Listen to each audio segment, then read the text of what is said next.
मध्य रेल्वेच्या कांजूरमार्ग स्थानकावर रेल्वेमध्ये तांत्रिक बिघाड झालाय। टिटवाळ्यावरून छत्रपती शिवाजी महाराज टर्मिनसकडे जाणाऱ्या लोकलमध्ये बिघाड झालाय। सीएसएमटी कडे जाणारी वाहतूक 30 ते 40 मिनिटं उशिराने सुरू आहे।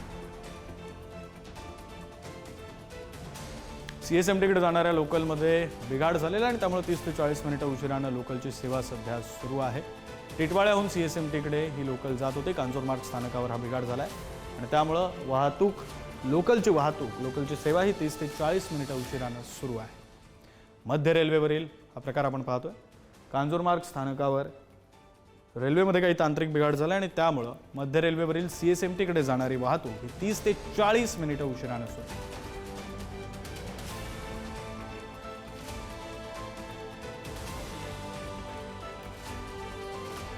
टिटवाळ्यावरून सीएसएमटी कडे जाणाऱ्या लोकलमध्ये बिघाड झालेला आहे। मध्य रेल्वेच्या कांजूरमार्ग स्थानकावर हा बिघाड झाला आहे। टिटवाळ्यावरून सीएसएमटी कडे जाणाऱ्या लोकलमध्ये बिघाड झाला। सीएसएमटी कडे जाणाऱ्या लोकल या 30 ते 40 मिनिटं उशिराने सध्या सुरू आहेत। लोकल सेवा विस्कळीत झालेली आहे। मध्य रेल्वेवरची ही बातमी आपण पाहतोय।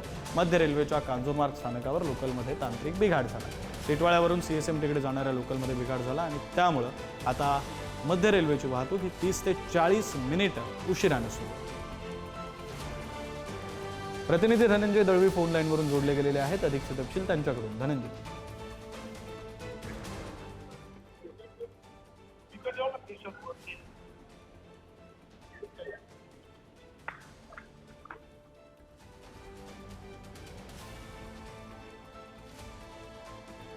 टिटवाळ्यावरून सीएसएमटीकडे जाणाऱ्या लोकलमध्ये बिघाड झालेला आहे आणि त्यामुळे कांजूरमार्ग स्थानकावर हा तांत्रिक बिघाड झालाय। त्यामुळे मध्य रेल्वेवरील लोकल सेवा ही 30 ते 40 मिनिटं उशिराने सुरू आहे।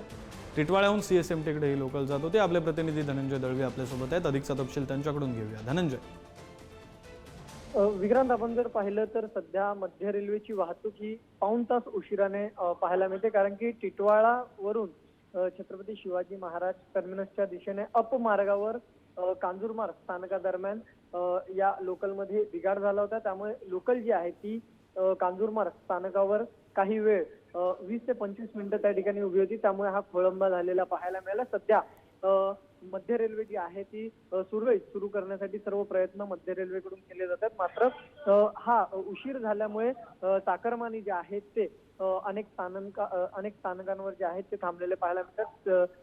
त्या प्रवाशांचा सुद्धा खोळंबा यामुळे झालेला पाहायला मिळतो। त्यामुळे एकंदरीत आपण जर पाहिलं तर सकाळपासूनच मध्य रेल्वे असेल किंवा हार्बर मेन लाईन असेल किंवा हार्बर मार्ग असेल याच्यावरची वाहतूक जी आहे ती धीम्या गतीने पावसामुळे सुरू असलेली पाहायला मिळत होती। त्यातच कांजूरमार्ग स्थानकावर झालेला हा तांत्रिक बिघाड त्यानंतर पाऊण तास उशिराने सध्या धनंजय या सगळ्या परिस्थितीकडे लक्ष असू द्या। तुर्तास धन्यवाद दिलेल्या तपशिलांसाठी।